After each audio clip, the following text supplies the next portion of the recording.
Hello dear students, today we will continue our chapter The French Revolution. Today we will discuss the new topic of this chapter, Role of Women in France.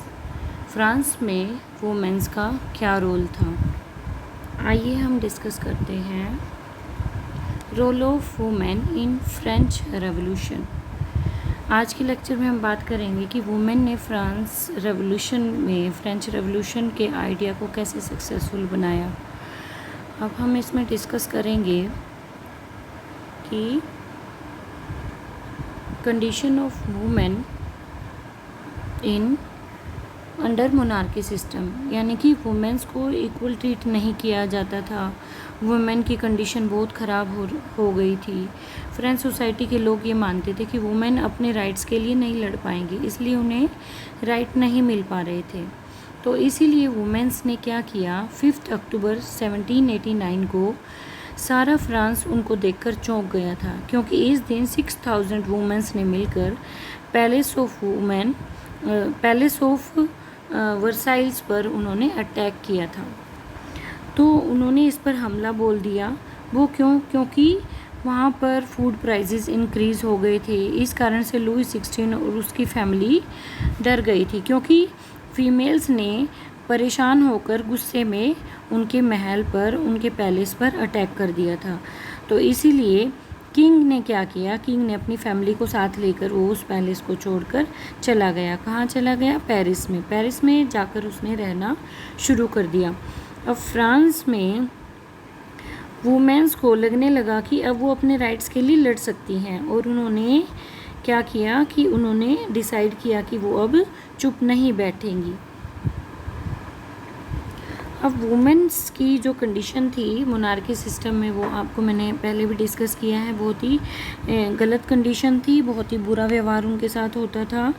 तो women's monarchy system में, यानी कि rich class की जो women's थी उनको पढ़ने की परमिशन थी, और जो लोअर क्लास की वुमेन्स थी उनको एजुकेशन नहीं मिलती थी, उनको कोई भी राइट्स नहीं थे, कोई भी जॉब के लिए उनको ट्रेनिंग नहीं दी जाती थी। वुमेन्स को सर्वाइवल के लिए बाहर जाकर काम करना पड़ता था, जैसे फ्रूट सेलिंग के लिए, और लोगों के घरों में काम करने के लिए उनको जाना पड़ता था। तो वुमेन्स को, यानी कि उनके राइट्स नहीं दिए जाते थे, इवन उनके पॉलिटिकल राइट्स भी नहीं मिलते थे उनको। तो अब वुमेन्स को बहुत गुस्सा आने लगा था कि वो अपने राइट्स के लिए फ़ाइट करेंगी। तो सब ने मिलकर क्या किया, उन्होंने मिलकर पॉलिटिकल क्लब्स बनाए। उन्होंने पॉलिटिकल क्लब्स और न्यूज़पेपर की हेल्प से अपने व्यूज़ एक्सप्रेस करने शुरू कर दिए, और उन्होंने अपने क्लब्स बनाए।